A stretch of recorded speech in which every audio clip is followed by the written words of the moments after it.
بسم اللہ الرحمن الرحیم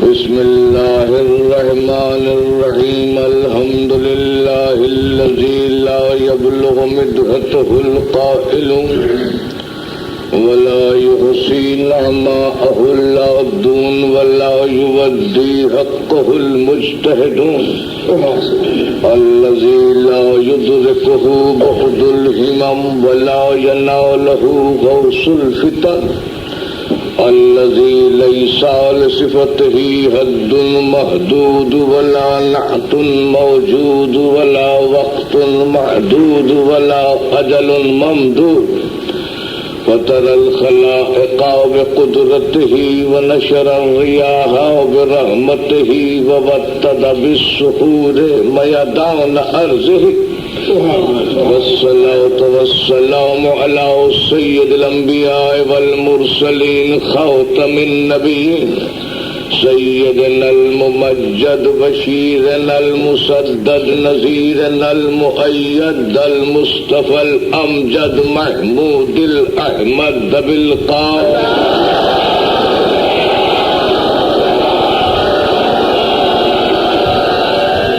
وآل بيته الطيبين الطاهرين المعصومين لا سيما على الصاحب الدعوة النبوية والصولة الحيدرية والعصمة الفاطمية والحلم الحسنية والشجاعة الحسينية والصبر السجادية والأوصار الباقرية والمعاصر الجعفرية والعلوم الكاظمية والحجج الرضوية والجود التقوية والنقاوة النقوية والهيبة العسكرية والغيبة الإلهية القائمة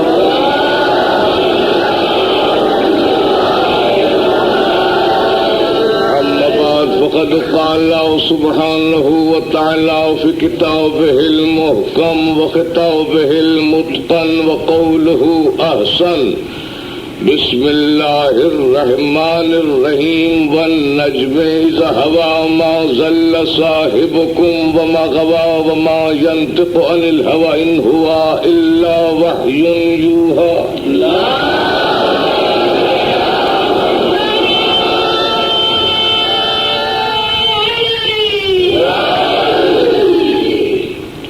ارشاد رب العزت ہے قسم ہے ستارے کی جب کہ وہ چھکا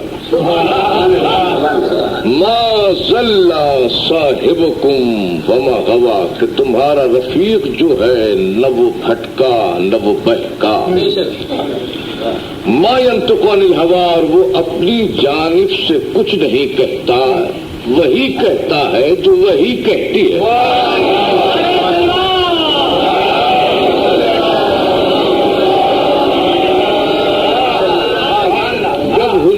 کی شان زبان قدرت سے بیان ہو تو اب کسی کو کلام کی گنجائش کہاں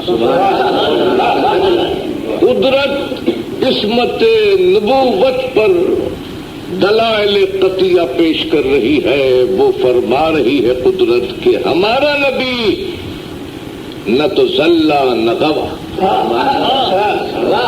نہ وہ غلط راہ پر چلتا ہے نہ وہ چوراہے پر کھڑا ششدر ہر طرف نگراں ہے بلکہ وہ صراط مستقیم پر چل رہا ہے تو جب قدرت کہہ رہی ہے کہ ہمارا نبی نہ بہکتا ہے نہ بھٹکتا ہے تو کوئی ہمارے نبی کے بارے میں بات کرے تو ہم کیسے تسلیم کریں کیسے مان لیں قدرت کہہ رہی ہے حضور کے دامن پر کوئی داغ نہیں اور اس میں قبل نبوت اور بعد نبوت کی قید نہیں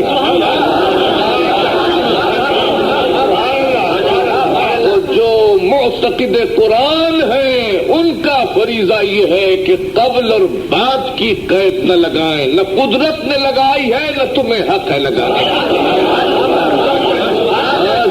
صاحب کو تمہارا رفیق، نہ تو بہکا، معاذ اللہ کبھی نہیں بہکا اور نہ بھٹکا، لہذا معلوم ہوا کہ دامن نبوت پر کوئی داغ نہیں لگ سکتا۔ اب اگر مستشرقین یہ کہیں کہ حضور جب تک مکے میں تھے تو خاموش تھے، جو ہی مدینے میں آئے اسباب مہیا ہوئے، دوست زیادہ ہوئے، تعداد بڑھی تو حضور کے عزم حرب نے کروٹ لی اور حضور شمشیر لے کر نکل آئے، تو ہم مستشرقین کی اس بات کو تسلیم کرنے کے لیے تیار نہیں ہیں کہ حضور جنگجو تھے معاذ اللہ یا اسلام تلوار سے پھیلا۔ ہم یہ تسلیم نہیں کریں گے اس لیے کہ حضور ما ارسلناک الا رحمتا للعالمین،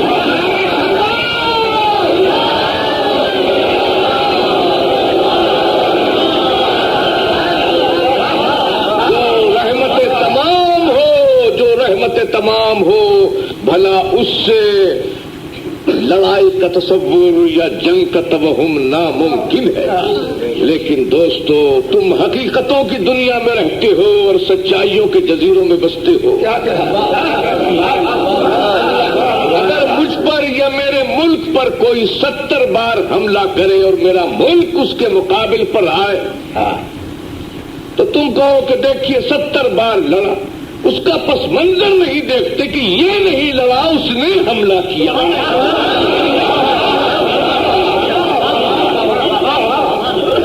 لڑائی ہمارے ملک نے نہیں کی تھی، کسی نے حملہ کیا تھا تو ہمارے ملک نے اس کا جواب دیا۔ اسلام میں حملہ کرنا جو ہے، حملہ کرنا اس کی اجازت نہیں ہے، لیکن اگر کوئی حملہ کرے تو شرافت مردانگی ہے کہ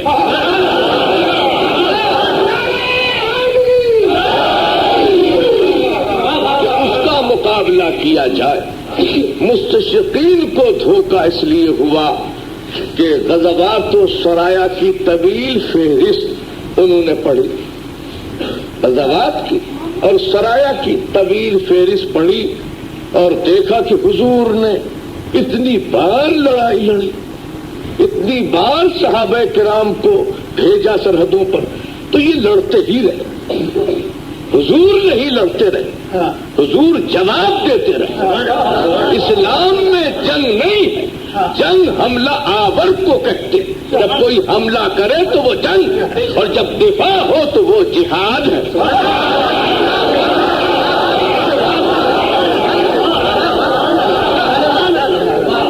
ہمیں بھی معلوم ہے کہ تم نے فہرست طویل دیکھی ہے تو میرے حضور کے بارے میں گستاخی کرنے لگے، حالانکہ ہم بھی جانتے ہیں غزوات بھی ہیں، سرایا بھی ہے۔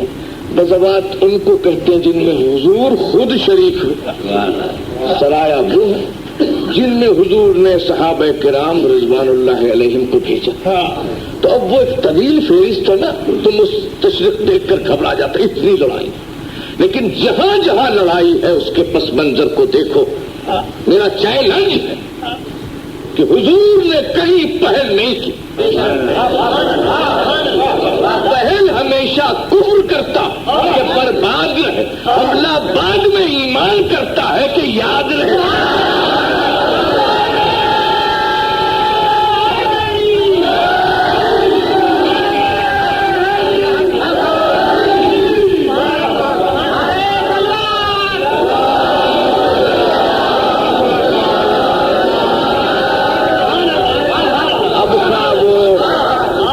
خواہ وہ سریہ عبیدہ بن حارث ہو، خواہ وہ سریہ سعد بن ابی وقاص ہو، خواہ وہ غزوہ ابواء ہو، خواہ وہ غزوہ بوات ہو، خواہ وہ غزوہ طلب کرز بن جابر فہیم،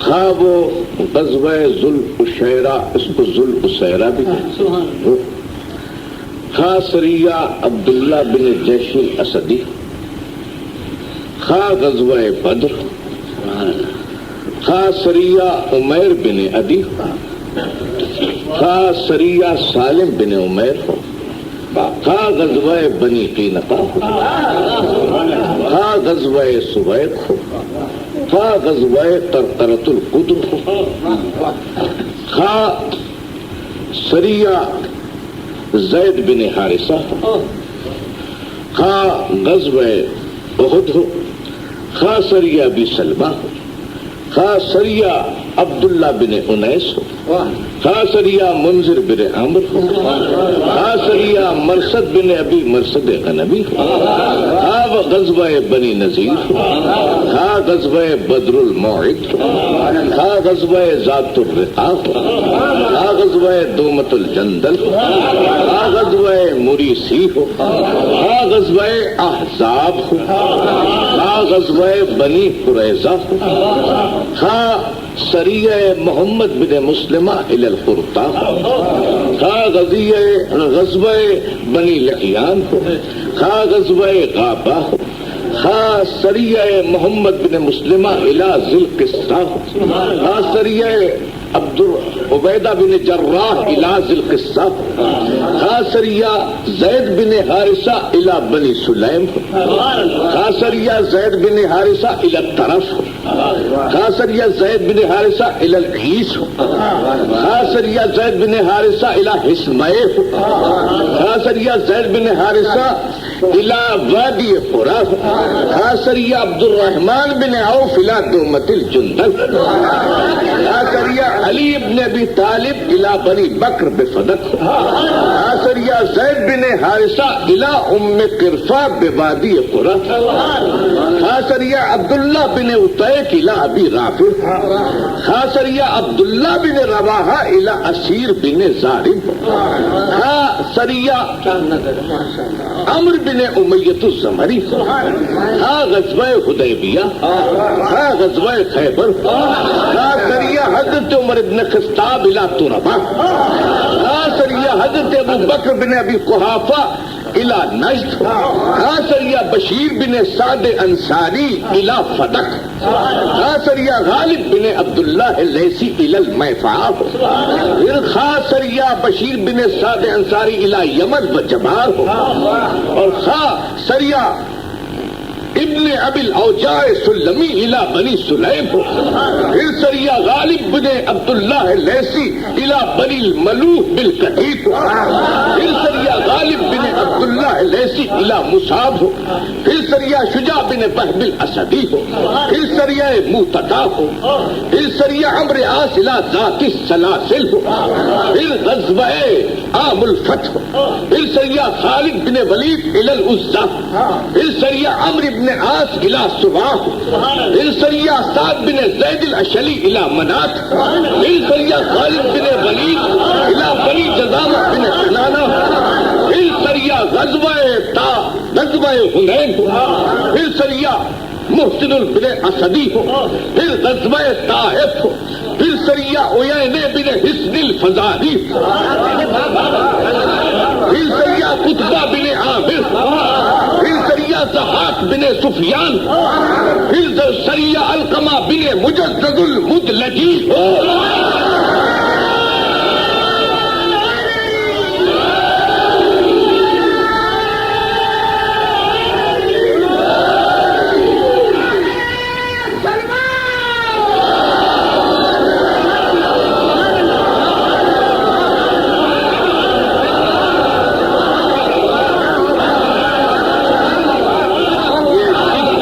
غزوات اور سرایا ہے،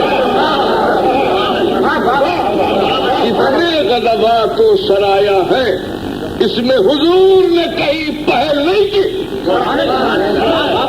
ہمیشہ آپ نے دفاع کیا۔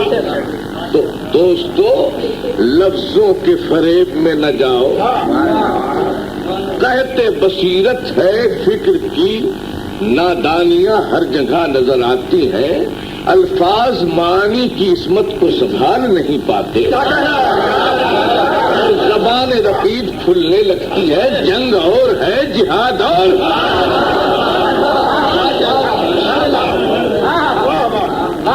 جنگ اور جہاد اور ہے، جنگ در طلبی، جہاد رضا طلبی ہے، جنگ غنیمت کے لیے ہے، جہاد شریعت کے لیے ہے۔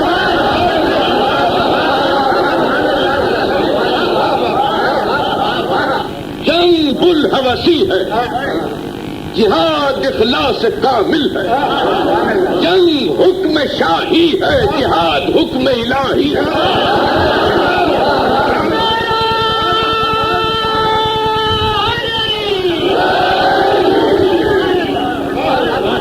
جنگ خود کے لیے ہے، جہاد خدا کے لیے، جنگ تخریب کے لیے، جہاد تعمیر کے لیے، جنگ ظالم کا خنجر اور جہاد جراح کا نشتہ، جنگ حملہ انتر ہے اور جہاد ضربت حیدر۔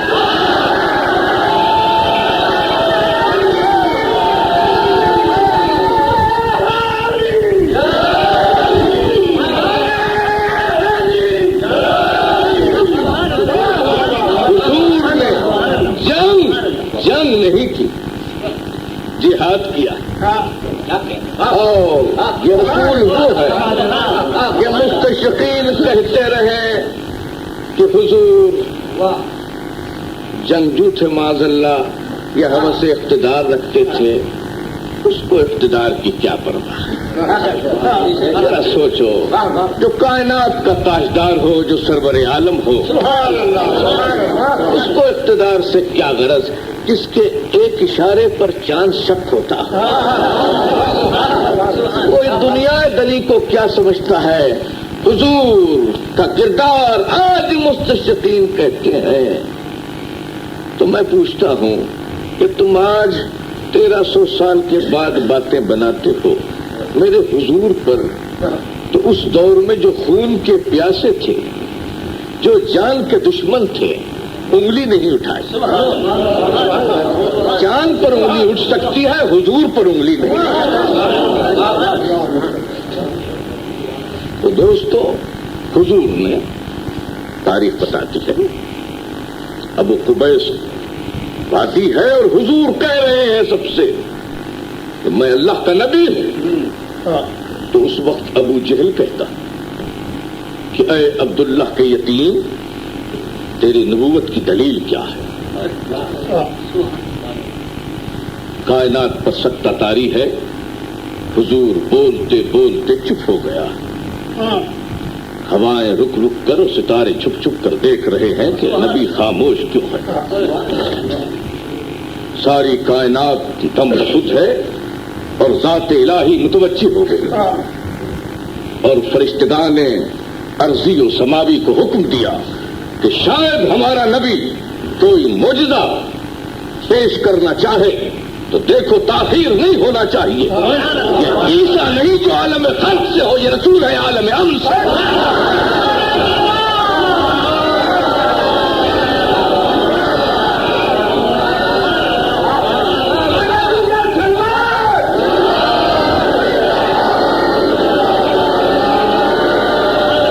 ادھر زبان سے الفاظ نکلے، ادھر کن فیکون کے سانچے میں ڈھل جائے۔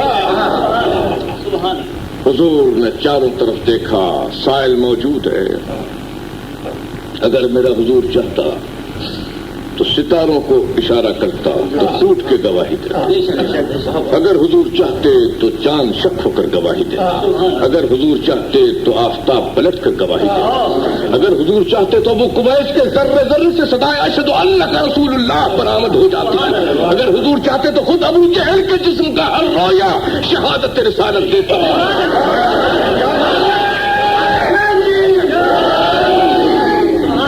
لیکن رسول اکرم نے کچھ نہیں کہا۔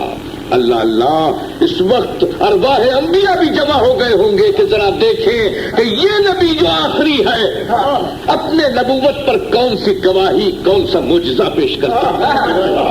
عیسیٰ سوچتے ہیں کہ ہم نے دم کا سہارا لیا، موسیٰ سوچتے ہیں ہم نے ید بیضا کا سہارا، داؤد سوچتے ہیں ہم نے آواز کا سہارا، سلیمان سوچتے ہیں ہم نے بساط کا سہارا۔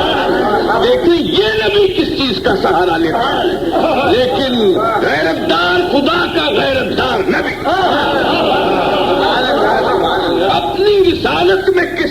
شریک نہیں کرتا، کسی کو شریک نہیں کرتا۔ جب کہہ رہا تھا تو حدیث تھی، لیکن قدرت کو یہ جملے اتنے پسند آ گئے کہ سورہ یونس کی 16ویں آیت ہو گئی۔ فَقَدْ لَبِثْتُ فِيكُمْ عُمَرَ مِنْ قَبْلِهِ أَفَلَا تَعْقِلُونَ۔ تم مجھ سے نبوت کی دلیل طلب کرتے ہو، میں تم میں ایک طویل عرصے رہا ہوں، اب بھی دلیل طلب کرتے ہو۔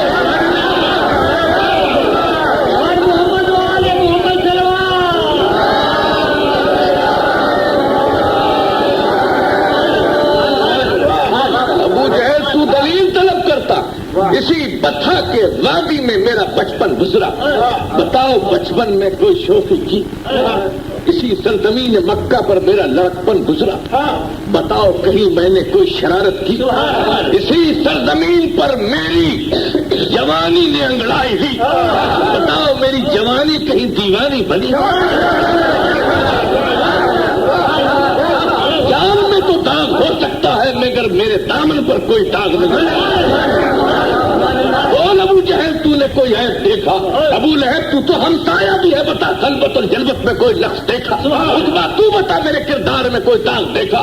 تو تاریخ بتاتی ہے کہ سارے سرداران کفر نے سر جھکا کر کہا کہ سچی بات تو عبداللہ کا یقین یہ ہے کہ ہم نے تجھ میں امانت اور صداقت کے سوا کچھ نہیں کیا۔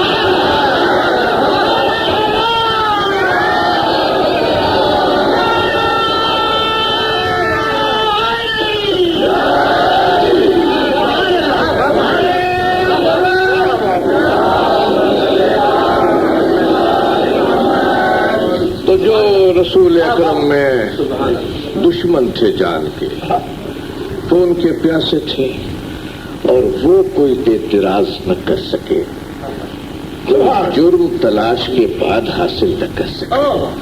تو آج مستشرقین کہتے ہیں کہ حضور جنگ کرتے تھے، تلوار سے اسلام پھیلا، حالانکہ اسلام تلوار سے نہیں پھیلا، رسالت کے کردار سے۔ اصل میں جہاد کے مسئلے میں بہت غلط فہمیاں پیدا ہوتی رہی، لیکن مستشرقین نہیں جانتے کہ جہاد ہمارا جزو ایمان ہے، جیسے نماز ہے، جیسے روزہ ہے، جیسے زکوٰۃ ہے، جیسے خمس ہے، ویسے ہی جہاد بھی ہمارے فروع دین میں داخل ہے۔ جہاد جو ہے وہ ہمارا جزو ایمان ہے، اور جہاد کا مطلب شمشیر زنی نہیں، جہاد کا مطلب شمشیر زنی نہیں ہے۔ اگر آپ چاہیں تو سب سے بڑے مجاہد کا قول پیش کروں، حضور تو میدان جنگ میں تشریف رکھتے تھے، تلوار تو کوئی اور ہی تھا۔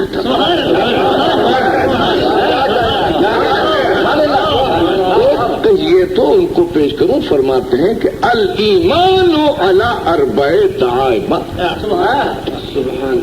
علی الصبر والیقین والعدل والجہاد۔ ایمان کی بنیاد 4 ستونوں پر ہے، صبر پر ہے، یقین پر ہے، عدل پر ہے اور جہاد پر ہے۔ فالصبر منها على 4 شعب، على الشوق والشفق والزہد والترقب۔ اور صبر کی 4 قسمیں ہیں، شوق ہے، شفق ہے، زہد ہے اور انتظار موت۔ والیقین منها على 4 شعب، على تبصرة الفتنة وتأول الحکمة وموعظة العبرة وسنة الأولين۔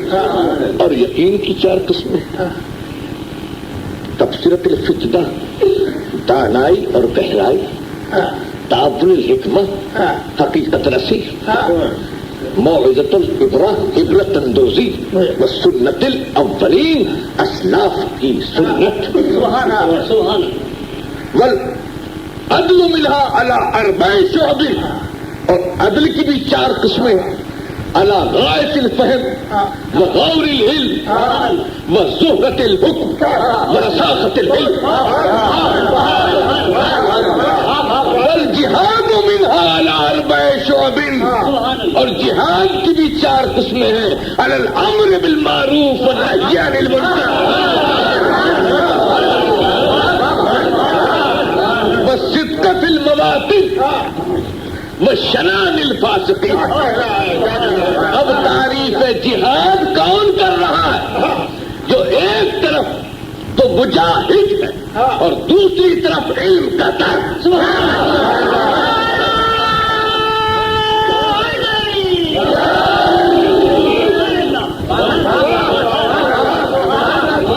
علی فرما رہے ہیں جہاد کیا؟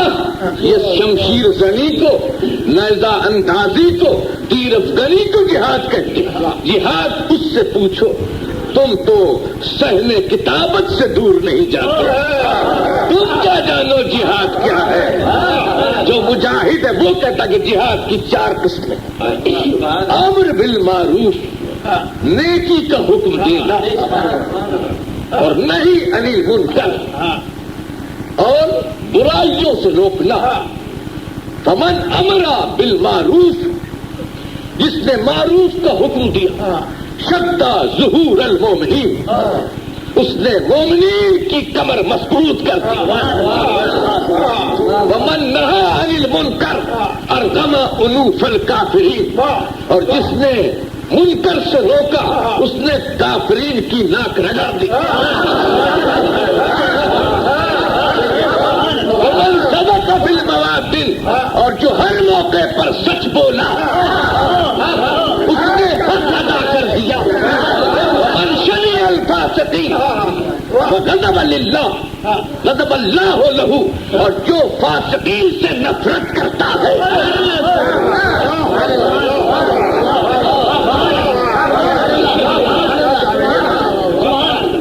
معلوم ہوا کہ جہاد کیا ہے؟ معروف کا حکم دینا، منکر سے روکنا، ہر مقام پر سچ بولنا، اور بروں سے اجتناب اور مخالفت کرنا۔ تو حضور لڑتے نہیں تھے، حضور تو کائنات کے لیے رحمت پیدا ہے۔ آپ خود فرماتے تھے کہ بعثت لأتمم مکارم الاخلاق، میں اس لیے آیا ہوں کہ مکارم اخلاق کو مضبوط کروں، کردار بلند کروں۔ وہ جو کائنات کے لیے رحمت ہو، بھلا وہ کسی کے لیے رحمت کیا بن سکتا؟ وہ تو ہر طرف رحمت کے پھول بکھراتا تھا۔ وہ اسی لیے دنیا میں آیا تاکہ اندھیرا ہے تو روشنی ہو جائے، تاریکی ہے تو ضیاء ہو جائے، شقاوت ختم ہو جائے، بدعہدی مٹ جائے، ناامنی جو ہے وہ مسترد ہو جائے، اور زمین نور رب سے جگمگائے۔ رحمت اللہ علیہ اسی لیے آیا، اور وہ آیا بھی اسی لیے تاکہ اخلاق کی محفل سجائے، اور گیا بھی اسی لیے تاکہ انسانیت کی تقدیر بنائے۔ اس کا آنا اور جانا اسی لیے ہوتا تھا انسانوں کی فلاح اور صلاح کے لیے۔ لوگ سمجھتے ہیں کہ معراج میں حضور کی جو پرواز ہے وہ شاید ذاتی عظمت کے لیے یا تسکین قلب کے لیے ہے۔ بخدا یہ مقام نبوت وہ لینے چاہتا ہے، مگر اس لیے طاقت دے۔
معراج کو سمجھتے ہیں کہ حضور کو بہت معراج ملی، یقیناً ملی، لیکن انسانیت کو بھی تو معراج ملی، شرافت کو بھی تو معراج ملی، تہذیب کو بھی تو معراج ملی، بشریت کو بھی تو معراج ملی، اخلاق کو بھی تو معراج ملی، اسلام کو بھی تو معراج ملی، ایمان کو بھی تو معراج ملی، قرآن کو بھی تو معراج ملی، انسان کو بھی تو معراج ملی۔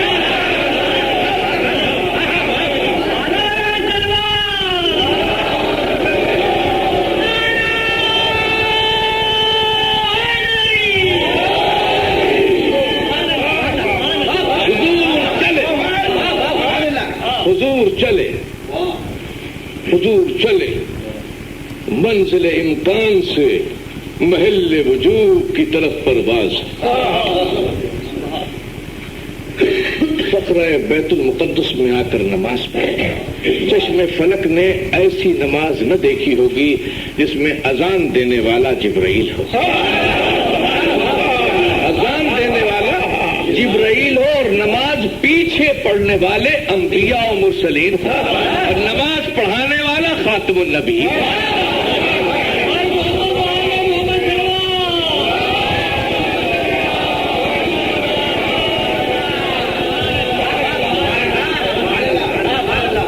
پھر حضور چلے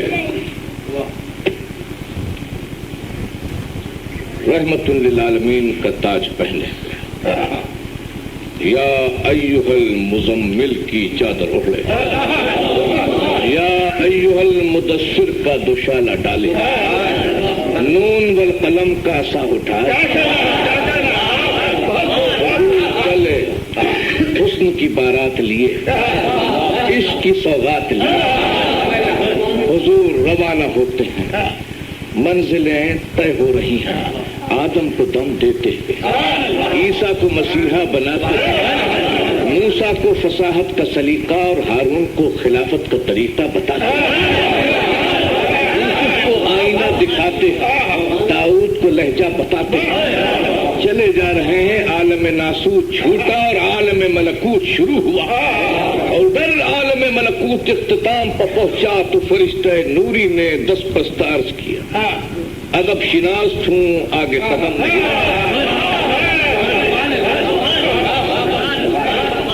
ادب شناس ہوں آگے قدم نہیں رکھ سکتا، لو دنو تو انمولا تن پاتا رکھت ہو، اگر سر انگشت بھی بڑھ جاؤں تو پر جل جاؤں۔ تو یہ مقام نبوت ہے کہ جہاں نوری فرشتے کے پر جل رہے تھے وہاں حضور چمڑے کی نالین کے ساتھ چل رہے تھے۔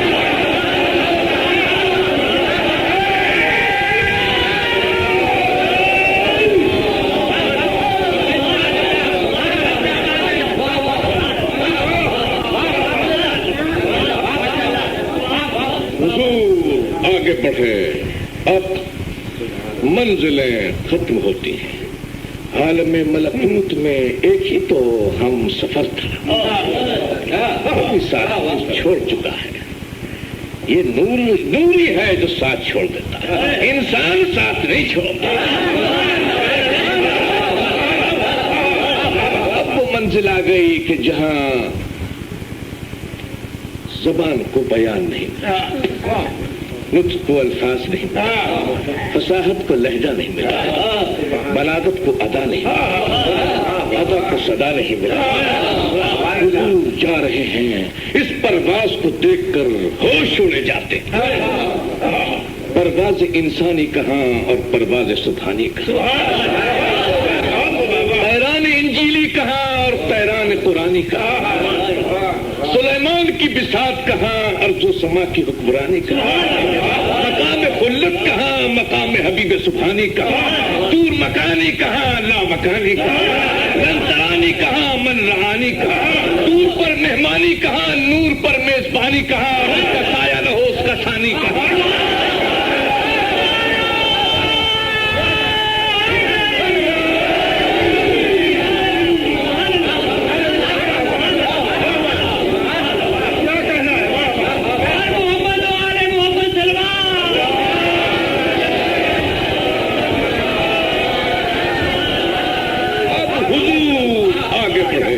یہ وہ جگہ ہے نہ جہاں زمان ہے نہ مکان، نہ زمین ہے نہ آسمان. لفظیں کیسے ادائیگی کریں؟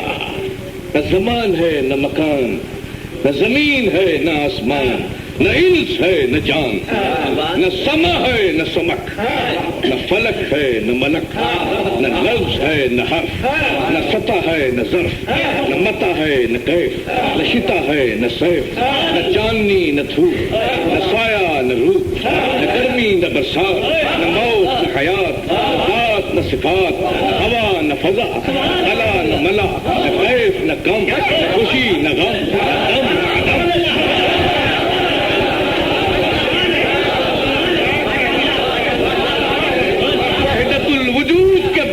چھائے پہ اس عالم کی تصویر کشی کون مصور کر سکتا ہے؟ وحدت الوجود کے بادل چھائے پہ وحدت الشہود کے آبشار گر رہے ہیں اور سفینہ رف رف دریائے ابد کو طے کر اسمائے جلالی پتوار اٹھائے اسمائے جمالی بادباں سنبھالے ہوئے ساحل وجود کی طرف جا رہے ہیں. اس میں آدم کے پہاڑ چاروں طرف جو دے رہے ہیں، نفسی نفسی کے منازل گزر رہے ہیں، سرادقات اٹھ رہے ہیں، پردے گر رہے ہیں، جلوے برس رہے ہیں. خودی مبہوت ہے، ہر طرف قدرت لاہوت ہے، اجنبی راہیں ہیں، نہ دیدہ منزل، کلیجہ دھڑک رہا ہے، دل لرز رہا ہے. ایک مرتبہ ادن منی کی صدا بلند ہوئی، دل کا گول کھل گیا، فیض کا در کھل گیا.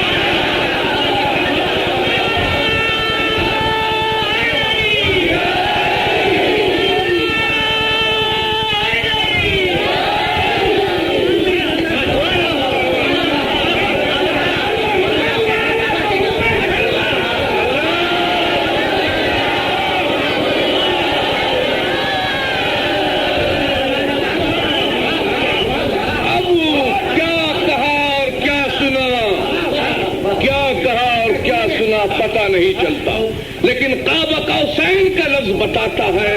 عرب کا دستور تھا کہ جب دو سردار ملتے تھے تو دونوں کی کمانیں ایک کر کے تیر جوڑ کر دونوں پھینکتے تھے. مطلب یہ ہے جس سے تمہاری لڑائی اس سے ہماری لڑائی، جس سے تمہاری جنگ اس سے.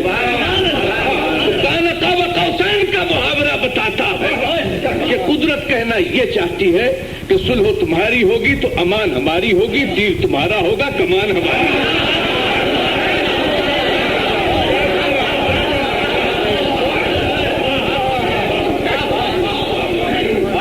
تیرے افکار میں زبان حال سے قدرت کہہ رہی ہے، تیرے افکار میں مشیت ڈھلتی ہے، تیرے کردار کے ساتھ میری رضا چلتی ہے، تیرے رخسار میں شمع وحدت جلتی ہے. میری تحریر تیری تقریر کے ساتھ ہے، یعنی میرا قرآن تیری تفسیر کے ساتھ ہے.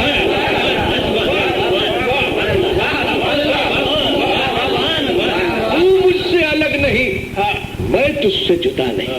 تو سب کچھ ہے مگر خدا نہیں. تو ظاہر ہے میں راز ہوں، تو لہجہ ہے میں آواز، تو سراپا نیاز ہے میں سراپا ناز ہوں. تو نہ ہوتا تو خدائی کا راز آشکار نہ ہوتا، مصور ہوتا شاہکار نہ ہوتا، یوسف ہوتا خریدار نہ ہوتا، حسن ہوتا پرستار نہ ہوتا، حسن ہوتا پرستار نہ ہوتا. تم آ گئے تو انسانیت کو قرار آ گیا اور رحمت کو گناہوں کو پیار آ گیا.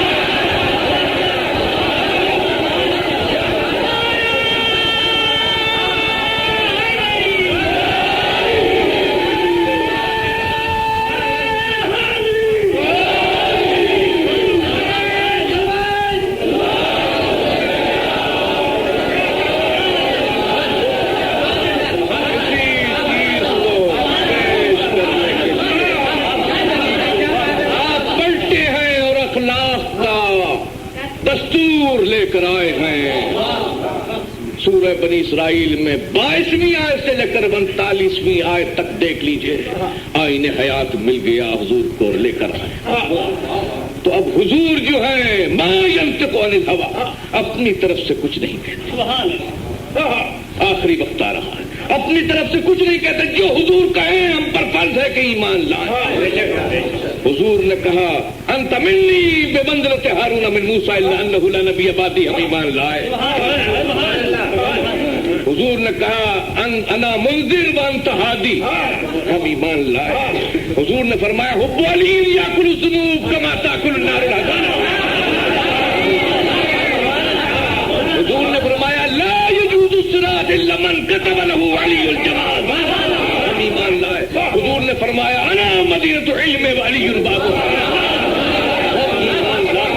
حضور نے فرمایا برز الایمان کلہ الی الکفر کلہ، ہم ایمان لائے. حضور نے فرمایا ضربۃ علی یوم السلسلہ افضل من عبادت الثقلین.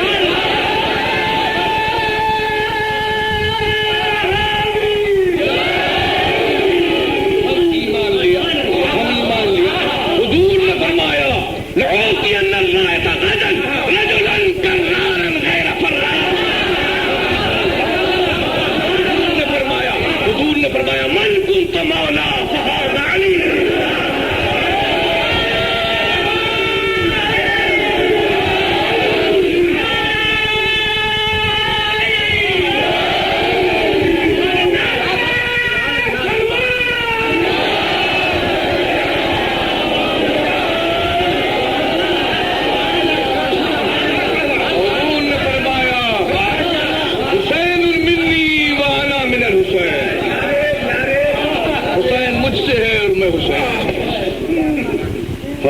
میرے دوستو، نبوت کی شہادت جتنی وزنی نبوت اتنی ہی وزنی شہادت یعنی گواہی. کسی نبی کو ایسی شہادت نہیں ملی. تو حضور نے اسی دن کے لیے تو فرمایا تھا کہ حسین مجھ سے ہے. یعنی حسین جب کربلا میں جائے گا تو میری نبوت زندہ ہو جائے گی. کیونکہ مقصود نبی وجود ذات نہیں ہے، وجود نبوت. حسین مجھ سے ہے اور میں حسین سے ہوں. آج کی رات آپ کو معلوم ہے کون سی؟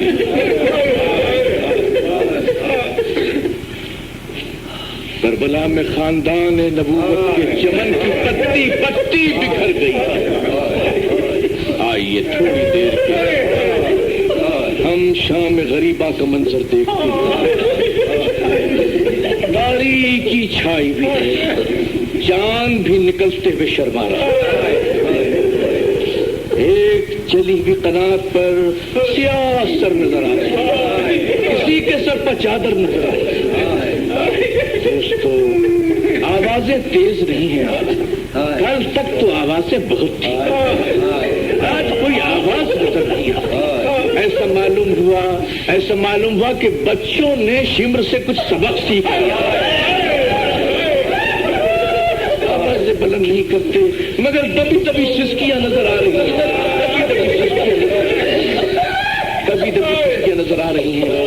ذرا تھوڑی دیر کے لیے چلیے ہم بھی دیکھیں، لیکن سنبھل کے چلنا. یہ بہت جاگے تھے، بڑی مشکل سے سوئے ہیں، بڑی مشکل سے سوئے ہیں.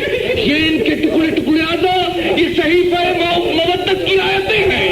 ان کو آنکھوں سے لگاؤ، ان کو چومو اور وہ دیکھو یہ کوئی جوان معلوم ہوتا ہے، اس کے سینے پر پرچھی. اور یہ کون نوجوان ہے جس کا لاشا پامال ہو گیا؟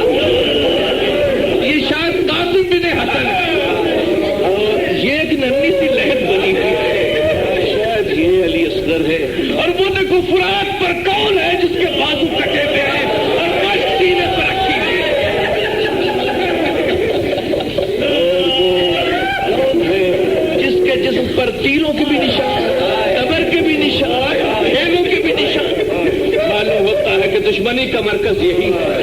دشمنی کا وہ نشیب میں پڑا ہوا ہے. اب ادھر آؤ، دیکھو کچھ سیدانیاں ہیں جو سہی ہوئی ہیں. مالک مالک مالک آل رسول جنگل پہ خدا حافظ ان ہستیوں کو اللہ عزم دے ثبات دے. ایک عورت جو کبھی عورتوں کی دلجوئی کرتی، کبھی بچوں کی خبر لیتی ہے، کبھی کسی کا بیٹا مر گیا اس کو تسلی دیتی، کسی کا بھائی مر گیا اس کو تعزیت دیتی. وہ چاروں طرف دیکھ رہی ہے.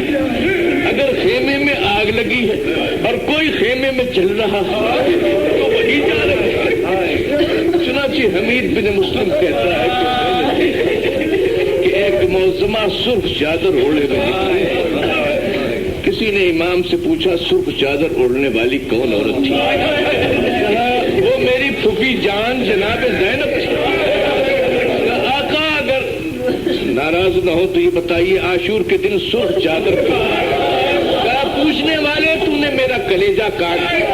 چادر تو سفید تھی مگر جب بھیا علی اکبر کے لاشیں بکھیری تو جوان کو ان کے داروں سے چادر رنگی.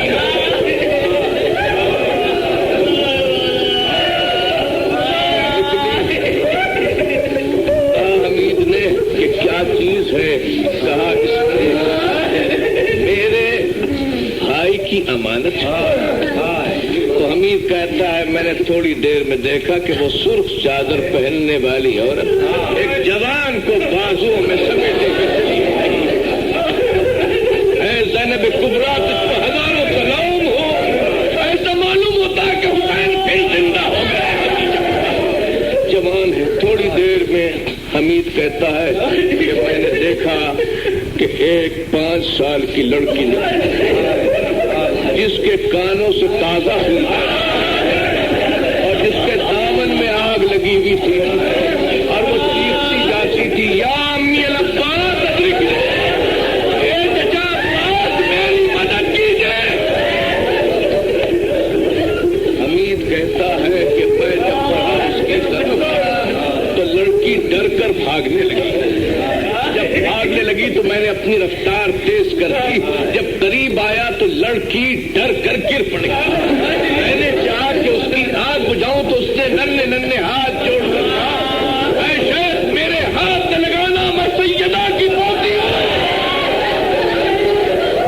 میں حسین کی بیٹی ہوں. حمید نے کہا بیٹی میں تو چاہتا ہوں کہ آگ کو بجھا دوں. آگ کو بجھایا تو حمید کہتا ہے کہ اس لڑکی نے مجھے ایسی نگاہ سے دیکھا جیسے کبھی کسی نے اس پر رحم نہ آیا اور کہا شہر بہت اچھا ہے. کربلا میں تو مجھے بہت اچھا انسان نظر آیا. ایک احسان اور کر کے بتا نجف کا راستہ کیا؟ بیٹی نجف جا کر کیا کرو گی؟ کہا دادا سے فریاد کروں گی کہ دادا یتیموں کے ساتھ یہی سلوک ہوگا.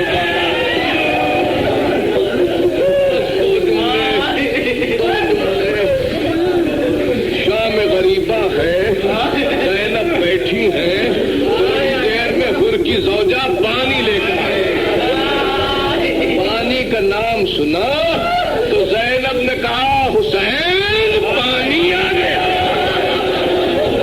ارے پانی لے جا، میرا حسین پانی کہتے کہتے مر گیا. اب تم پانی لائی. کہا شہزادی اگر آپ نہیں پیتی تو بچوں کو پلا دیجیے. ایک مرتبہ آواز دی بچوں آؤ پانی آ گیا. بچے دوڑتے ہوئے آئے کیا چچا عباس آ گئے؟ کیا چچا عباس آ گئے؟ زینب نے کہا پانی آ گیا. پانی بچوں اس کو ملے گا پہلے جو سب سے چھوٹا. سکینہ کو آگے سکینہ کو آگا. سکینہ نے پانی لیا. ایک مرتبہ سکینہ مختن کی طرف جا. زینب نے کہا بیٹی کدھر جا رہی ہے؟